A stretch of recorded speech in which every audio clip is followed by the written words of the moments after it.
Need to know if it's a big game or not? Check the screen back there. Welcome to Snap Judgments. Welcome to the Woody Hayes Athletic Center. That's Bill Landis. I am Austin Ward, and it is Beat O Week. It is Beat O Week. They're playing crowd noise already. Practice doesn't start for like another hour and a half. Like 3 hours. Got music going. Yeah, crowd noise. Hey, The urgency is out there. And you also get monotone, completely serious, all business version of Ryan Day when you know that it's a big game. That's what we got earlier on Tuesday as we heard from Ryan Day, Chip Kelly, and Will Howard. We did, but I didn't think sometimes you talk to Ryan Day before these games and he's not really expansive with anything. And especially a game like this, he's getting asked a lot about like Chip Kelly in Oregon and their personal relationship and whether or not Ryan Day was ever going to take a job at Oregon. And like he answered those questions in a way to me that gave the appearance of a guy who's not like super tight going into this game, despite its magnitude. And I think Ohio State is rightfully pretty confident with the way that it has played. Oregon's played well too, and I think Oregon has played better probably week to week, but Ohio State has played better for longer stretches of this season. And, you know, if I were them, I'd feel confident going into it too. I'm not saying they're going to run away with the game, but they should be feeling good. And it seems like they are, while laser focused on the task at hand, also, you know, exuding some confidence. Did get a little bit of a geography lesson, a travel logistics plan from Ryan Day. You and I mentioned that on the podcast daily, the record for teams going multiple time zones, why Ohio State is electing to stick with their normal routine, going on Friday, best Fridays in football, walkthroughs in the morning, get there in the afternoon, and staying on Buckeye time when they get there. And it's because it's just a couple hours longer than Nebraska. Yeah, I guess it's like a couple hours is a long time. Like it's Nebraska a 2 hour flight. This is a 4.5 hour flight. I wonder who fed him that. Like, yeah, you're going to get asked about it. Just say it's a couple hours longer than Nebraska. I do agree with him that it is not nearly as much of a thing as people might want to make it out to be. I think that record is misleading. The 1-8 for teams playing across two time zones is misleading, and like the travel is whatever. Like Ohio State's played non-conference games. Like it had to fly to Dallas for a non-conference game, right? That's like 3 hours. So it's not the time change is an hour further than Nebraska. It's an hour further than Nebraska and an hour closer than Nebraska is compared to Eugene, Oregon. I don't know, but or an hour further. I think it's fine. Like they have a plan for it. Like I said on Tuesday morning, if they were stacking West Coast travel on top of West Coast travel, I might be more concerned about it, but I don't really think it's a thing here in this game. All right. What about actual football things? What did you learn on Tuesday? Learned that Ohio State, I think, has a lot of respect for what Oregon is going to present them defensively, particularly its defensive front. It is a very athletic defensive front that like to mix stuff up. I think they're going to try to confuse Will Howard. It's going to try to confuse Ohio State's offensive line. But then I sort of fall back to they got a really experienced quarterback and a really experienced center. And I liked hearing from Will Howard today about how he has grown in his ability to handle pressure and grown in his ability to handle big games and big game type environments, which just certainly will be. This will probably be, I would imagine this is the most raucous road environment Will Howard will probably have faced. Maybe not so much for Seth McLaughlin. I know Will played in a Big 12 championship, so he certainly played in games that have stakes like this, or perhaps even bigger stakes than this one has. But it's just a nice kind of card to be able to play for Ohio State to, you know, their transfers and I guess you got to learn about transfers along the way, but I think both those guys have more than risen to the occasion, and I think their experience has showed up in major ways for Ohio State so far. This will be the best test of that, and they'll get another one in a couple of weeks when they go to Happy Valley, but I think that's where my impression sort of the confidence comes from. It's just that, yes, this is a good team they're playing. Yes, Ohio State has to put its best foot forward. It's going to be a tough place to play, but fifth-year quarterback, fifth-year center, those guys have seen a lot, and I think they're going to get the offense kind of focused on what it needs to be focused on. Yeah, just because they won't be surprised doesn't mean that they'll execute it perfectly. Like you still have to go out. The game is going to be played for a reason, and they are expecting that. And I think I like the veteran response about Will Howard. It was not just, well, the fronts are going to do this and that, and we've seen this, and this is what we're preparing for. It was Oregon is going to win some snaps on Saturday because they have very good players, because it's a road game, because, you know, you're not going to win 100% of the time when you step on the field and win every single rep. His response to some of those questions was, you have to be able to respond and do that. That he referenced a game that he was in earlier in his career against Texas, when you talk about, you know, high stakes games and difficult opponent and falling behind 27-7. And if you they were able to come back and force overtime in that game, and it's because you have to recognize that there's more game to play. He wound up, also referencing Kenny Rogers. So I think he did reference Kenny Rogers. So we got a lot of, wide-ranging responses that may also speak to how old and veteran Will Howard is. But, I think that that's a good point to remember because, Ohio State doesn't play from behind very often. That could happen on Saturday night in the road. This is a matchup, talent-equated game. But that's not something that I don't think Seth McLaughlin or Will Howard, most specifically, are going to be bothered by. And you look at the entirety of this roster, so it's the longest road trip of the season for this version of Ohio State. Toughest game of the year. Well, Jack Sawyer and JT Tuimoloau and Denzel Burke and Emeka Ibuka, they've all played in a lot of these games already. So none of it should really be new. It doesn't mean that they're guaranteed to go win, but the environment and the travel logistics, that part of it, playing a good opponent, they've done all of that before many times.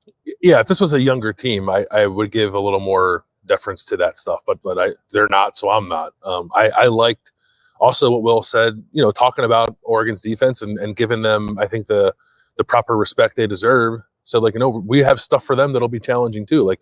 That's why I'm excited about this game. Both these teams are very good on both sides of the ball. You can certainly make the argument that Ohio State's been a little better thus far. Ohio State's favored, right? Is that correct? Favored by 4 on the road for a reason.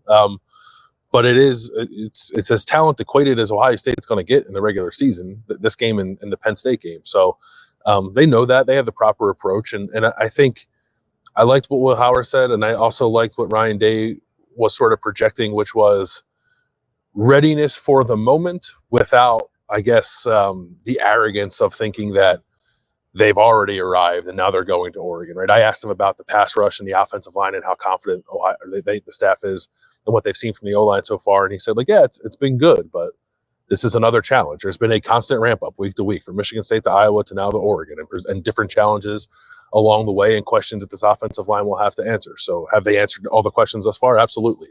They'll have to answer more. I think they're confident that this group will do that, but they're also not so foolish to think like they're going to Eugene, Oregon with a decided advantage that they're going to just show up and immediately start exploiting. They're going to have to feel it out a little bit, but I do think by the end of the game, that is a matchup that will probably end up favoring Ohio State. I thought that response from Ryan Day and the 1 week at a time stuff from Will Howard and Chip Kelly kind of made me think and made me a little bit surprised to walk out on the field and see that the Ohio State logo was not on the screen.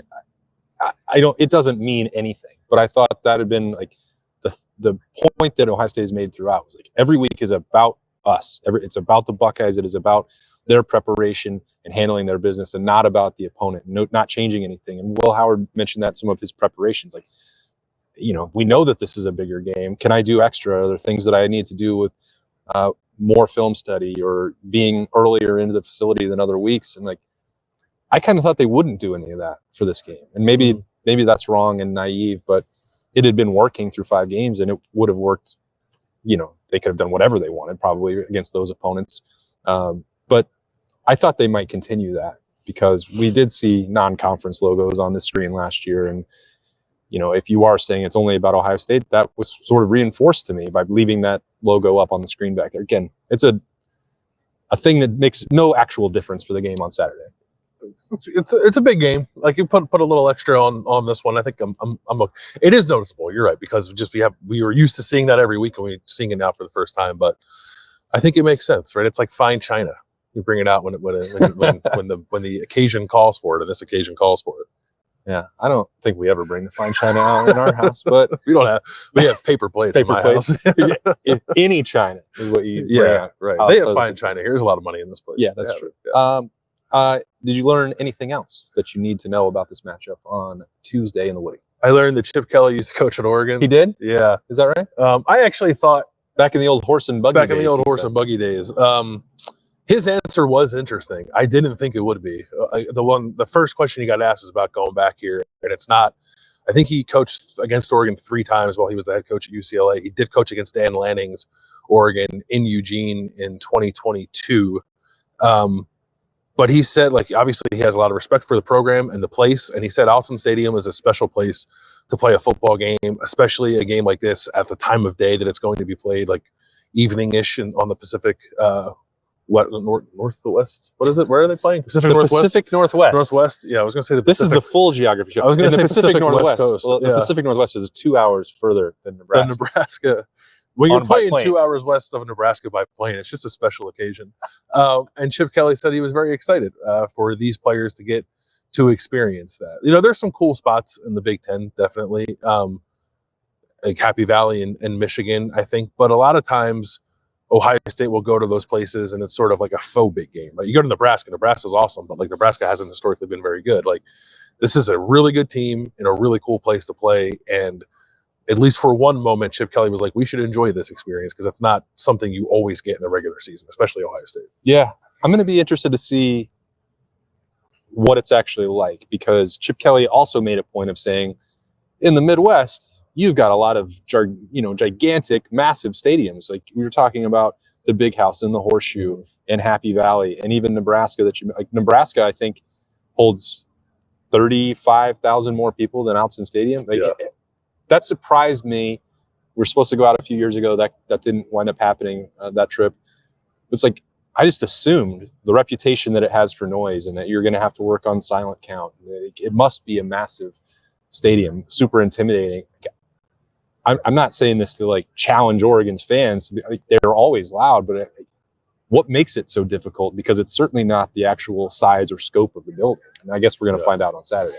They got a lot of ducks in there. Oh, you can put that many ducks in one place. Just quacking? They get quacking together. It can be a little overwhelming. Yeah, I was also surprised by the just sheer capacity of the place. It's 63,000 or something like that. 53. Or is it 53? Yeah. So, but as we have learned in the Big Ten, it's more about stadium architecture, right? Because the Big House holds 1 million people, but it's not very loud. It's not about size. It's not. Yes. Got it. Just making sure that I'm on the same page as you. I did ask about keeping Tyleik Williams in the Rushman package. We did not hear from Jim Knowles today, so it's in the conversation. And in fact, Ryan Day's answer. You tell me. Ryan Day's answer made me think that he will stay in the Rushman package, because he said that maybe the reason he wasn't on Saturday, because it was a short answer, I'm trying to read between the lines, was a snap count thing. And that makes me think Ryan Day wants to see Tyleik Williams in the Rushman package. I kind of took it the same way. I mean, I guess we'll see on Saturday, but he said that Tyleik Williams rushes the passer as well, or if not better than anyone in the country from an interior defensive line position. Which is like, yeah, he does. So why isn't he out there, kind of thing. So I think we'll see him out there in more pass rush situations. He has to be. Like, I'm not trying to diss Caden Curry or Kenyatta Jackson or anybody else they want to put out there. It's just like he's their best defensive lineman. He should be on the field in the moments that matter the most. And I think he more than likely will be against Oregon. Okay. Anything else you got an answer to that you wanted? He was asked about Carnell Tate, but I think we're all just kind of assuming that Carnell Tate's going to play, right? Yep. Nothing else from a health standpoint. No, it was a lot of like, how good do you think Oregon is? And the answer is like, we think they're pretty good. So it'll be a nice test for Ohio State, or not a test. It's like this is a real game. Yeah, it's not like they're going there to like see how good they are. They're going there to play another good team and win a game, whatever it takes. So I don't know. I just there have been times we come in here, we're like, oh, this team might be a little tight, and I didn't pick up on that today, which I think is good. Isn't it kind of weird that sometimes it's number 2 versus number 3 according to the AP poll, and it's like, hey, do you guys think they're good enough to give you a test? Yes. What do you think of that team that's unbeaten? Are they good or not? Was one of the national title co-favorites and is number 3 in the country. Do you think they got it or what? What do you think? Yeah, they did beat you a couple of years ago. Yeah, and also beat you here a couple of years ago. Different team, different staff. So I think for sure that everyone is on high alert, including the board in here in the Woody Hayes Athletic Center. That'll do it for Snap Judgments on a little Tuesday afternoon. We'll be back in here for a Woody Wednesday. We'll be back for the podcast daily and so much more as we get ready for Ohio State and Oregon Saturday, 7:30 on Big NBC, right? Yeah, the big. You could also stream it on Peacock if you so choose. But I don't know why. I'd recommend not doing that. You probably shouldn't. Yeah. But another day closer to the huge matchup on Saturday in primetime. He's Bill Landis. I'm Austin Ward. These are Snap Judgments on the podcast. We'll see you later.